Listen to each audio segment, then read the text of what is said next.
Good evening, my friends. Well, what does it take to get musically inspired? This is a question that I ask myself honestly all the time. Often it's just a beer or two. Something as simple as that. In fact, most people would agree, I guess, if you're out doing karaoke, having a drink definitely helps to loosen you up. And I would say most people can relate to karaoke in a way, or at least have been to a karaoke bar, and can see how much more fun people have sometimes when they've had a couple drinks, because the inhibitions, their fears are removed. They're not embarrassed as much. Okay, now these are obvious facts. I'm not telling you anything you probably don't already know. This also goes with people who are having conversations with groups or speeches or anything like that. But when it comes to music in particular, being calm and relaxed and not being embarrassed is an important part of it. Now, I'm a musician, but I haven't been able to be inspired in a long time. When I was younger, I wanted to play guitar. I think when my brother was 12, we got him his first guitar. Now he's about 9, we got him his first guitar.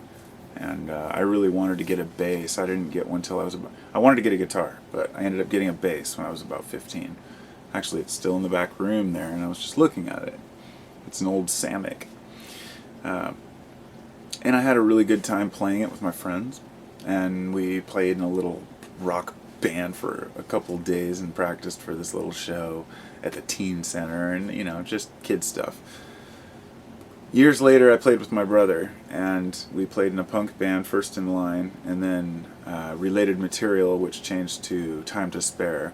And I've uploaded a lot of that stuff in the past. People may have seen it or not, but we played a couple shows at Soak, which is the local Burning Man. And we also did shows around Portland, but the Soak show opened my eyes to a whole new community of burners, Burning Man people.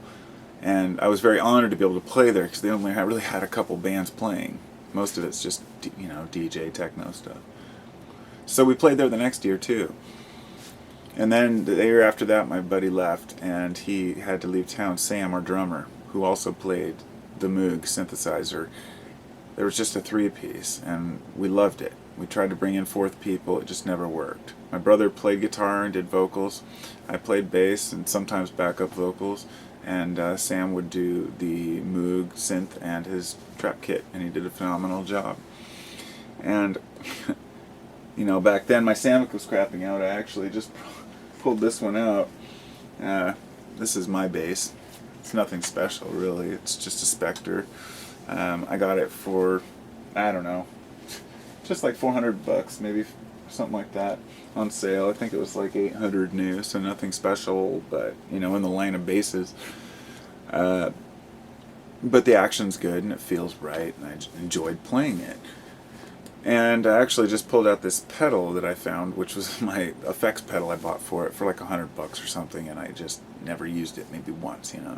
All this gear that I would buy. And I'm actually looking at this really nice like Ampeg 4x10 cabinet. That's really Eagle Works is the brand. It's a Portland company, but they use Ampeg speakers. So we would play concerts, play gigs, do practices, and we had such a great time, and I was always pumped to go play music. And all of a sudden it dropped off. My Sam, our drummer, moved to California, and then it just ended.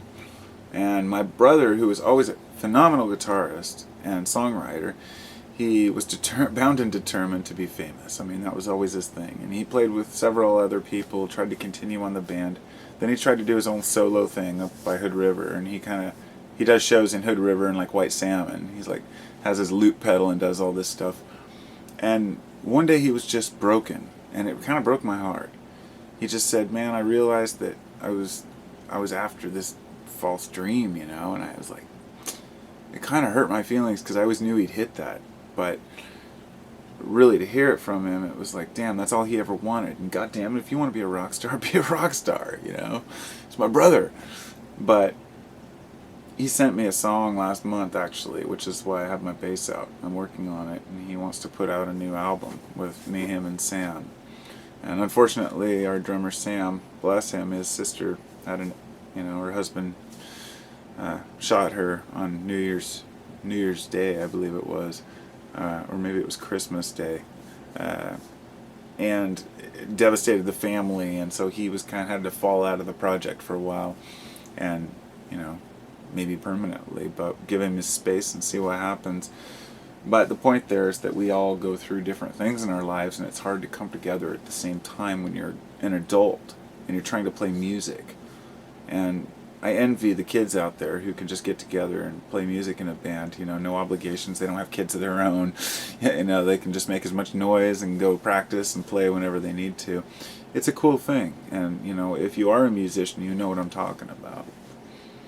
I don't just play bass. I play guitar, and I have a drum kit that's pretty much devastated now, but I love playing drums.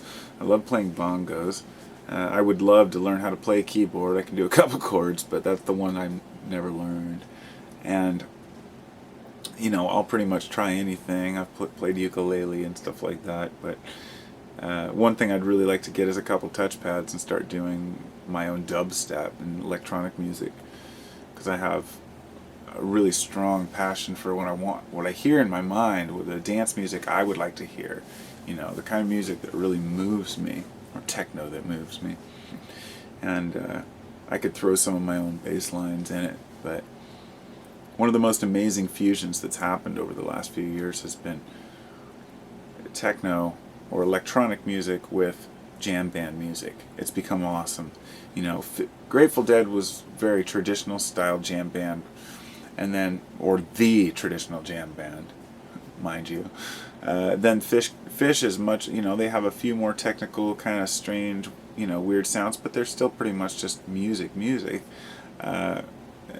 But now there's bands like Papadosio and Sound Tribe Sector 9, which combine like raw instruments with extremely moving, like synthesizers and various solos, keyboard solos that just, you know, wander off into the mind. And they fuse the passions together.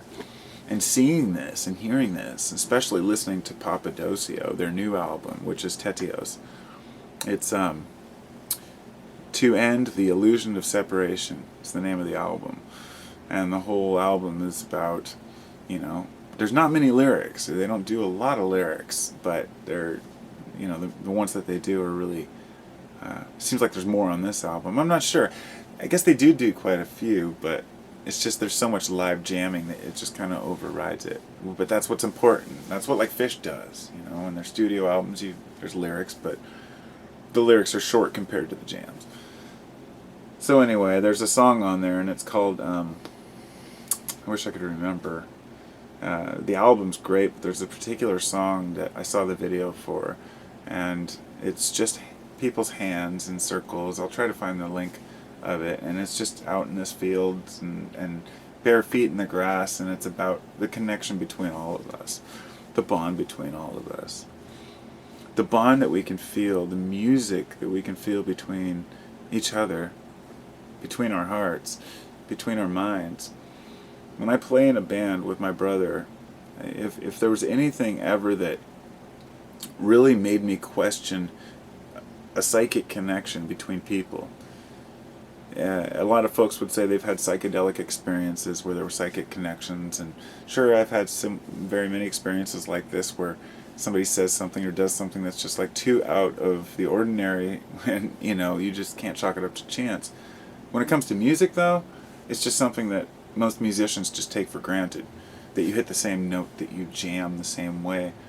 Now, if you're structuring your music, it's different than if you're a jam band, and we just jammed, and we would just give each other a glance and know when to come back in, but sometimes there were no glances exchanged, and you didn't even know what was coming, you just knew when to hit it. And it happens so often with the band, you're so in sync with each other that it's almost like a metaphysical connection, if you will, just something outside. It's a vibrational connection, you're entwining. And I know that, you know, folks would say, well, your brain just knows what's coming, you know, you have structures in the music and stuff, but You'd have to hear some of the stuff we used to do to know what I'm talking about, you know, playing for like 20 minutes on some random song that you just made up on the spot, you know, and you just know how to do it and how to play it. Now, this is music. It's just this that can be used as a metaphor because the music is everywhere. The connection is everywhere. There's a constant connection between all of us, and it's like you recognize it through certain frequencies, and music is one of those paths to understanding. I wrote a song on bass today, and then I went and grabbed my acoustic, and I actually have a really nice new electric that I haven't played much at all, but my acoustic is what I always go for. I just love it, you know. I bought it when I was 18. It was my first guitar. I've had it ever since. Almost 20 years I've had it now, and it's still just perfect. It sounds great. It was only like $150, and you hit a G, hit a D. It's just clean. And I just wrote this quick song, which I'm working on now. It's about, you know, it's about you can't hide. Don't try to escape it. You're gonna die, and it's a satirical kind of look at the fact that, you know, it's like a pointing the finger following you around, going, "You're gonna die. You can't do shit about it," you know.